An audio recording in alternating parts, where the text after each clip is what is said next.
شیخ پوچھا گیا ہے کہ اذان سن کر بعض جانور بولنا شروع کر دیتے ہیں، اس کی وجہ کیا ہو سکتی ہے؟ دو حوالوں سے میں اس کی وضاحت کرتا ہوں۔ سب سے پہلی بات یہ ہے کہ اس کی وجہ کیا ہو سکتی ہے، یہ اللہ تعالیٰ سب سے زیادہ بہتر جانتے ہیں بے شک ایسا ہی ہے کہ کس وجہ سے وہ جانور بول رہا ہے، اس کو کیا مسئلہ ہے، کیا پریشانی ہے، کیا چیز اس کو لاحق ہوئی ہے۔ تو اصل تو اللہ تعالیٰ جانتے ہیں کہ کیا ہے۔ بظاہر جو چیز ہمیں کتاب و سنت کی نصوص کو سامنے رکھ کر معلوم ہوتی ہے نا، جی وہ یہ ہے کہ یہ جو جانور ہیں نا، ان کے جو حواس خمسہ ہیں نا، جی جی یہ انسانوں کے حواس خمسہ سے زیادہ تیز ہوتے ہیں۔ ایسا ہی ہے بالکل۔ اچھا، بسا اوقات یہ جانوروں کے حواس ان کو وہ چیزیں دکھائی دیتی ہیں، محسوس ہوتی ہیں جو انسان عام طور پر محسوس نہیں کر سکتے، نہ دیکھ سکتے۔ ایسا ہی ہے۔ جس طرح وہ حدیث میں آتا ہے، رسول مکرم صلی اللہ علیہ وسلم نے فرمایا اذا سمعتم سیاح الدیکۃ فاسألوا اللہ من فضلہ، جب تم مرغ کے بولنے کی آواز کو سنو نا تو اللہ سے اس کا فضل مانگا کرو۔ اچھا، یہ حدیث میں صحیح حدیث ہے بالکل۔ اچھا، اللہ کا فضل مانگا کرو کیونکہ وہ فرشتے کو دیکھتا ہے۔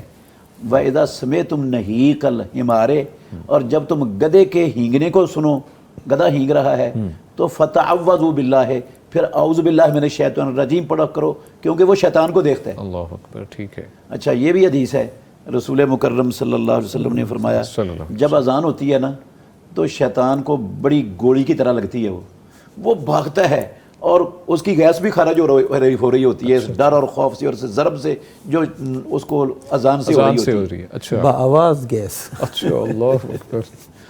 تو یہ جو شیطان، اب یہ کتا بھونک رہا ہے ہاں جی، یا کوئی اور جانور رو رہا ہے یا کتا رو رہا ہے اذان سن کر، ہاں جی، تو عین ممکن ہے کوئی شیطانی اثرات اس کے اندر بھی ہوں، ایسا ہی ہے۔ اور عین ممکن ہے اس کے حواس کی وجہ سے وہ متاثر ہو رہا ہو، اس کو کوئی تکلیف پہنچ رہی ہو، یہ بھی ممکن ہے۔ ممکن ہے، ٹھیک ہے۔ تو کوئی چیز بھی ہو سکتی ہے کہ اس کو تکلیف پہنچ رہی ہے، اس پر شیطانی اثر ہے، یا یہ بھی ہے اب اللہ کا نام فضا میں بلند ہو رہا ہے، بے شک اللہ کے رسول کا نام بلند ہو رہا ہے، اور برکتیں رحمتیں، بالکل جہاں اللہ اور اس کے رسول کا نام ہوگا برکتیں رحمتیں تو نازل ہوں گی۔ بالکل، تو جب برکتیں رحمتیں اتریں گی تو پھر کئیوں چیزوں کو تو تکلیف ہونی ہے، ٹھیک تو ہے، ممکن ہے اس کو تکلیف ہو رہی ہو، اس وجہ سے وہ رو رہا ہو اور وہ آوازیں نکال رہا ہو، لیکن یہ کوئی ایسا مسئلہ نہیں ہے کہ اس کا رونا یہ کوئی اس بندے کی اذان کے اندر خرابی کا سبب ہے، ہاں بالکل کہ یہ اذان غلط کہہ رہا ہے اس لیے وہ رو رہا ہے، یہ کوئی ایسا مسئلہ نہیں ہے۔ اور نہ کوئی ایسا مسئلہ ہے کوئی قیامت آنے لگی ہے اور اس کو پتہ چل گیا ہے، کوئی اشارے اس کو ہو گئے ہیں تو وہ رونے لگ گیا، پتہ نہیں قیامت آنے لگی ہے، ایسا بھی کوئی مسئلہ نہیں۔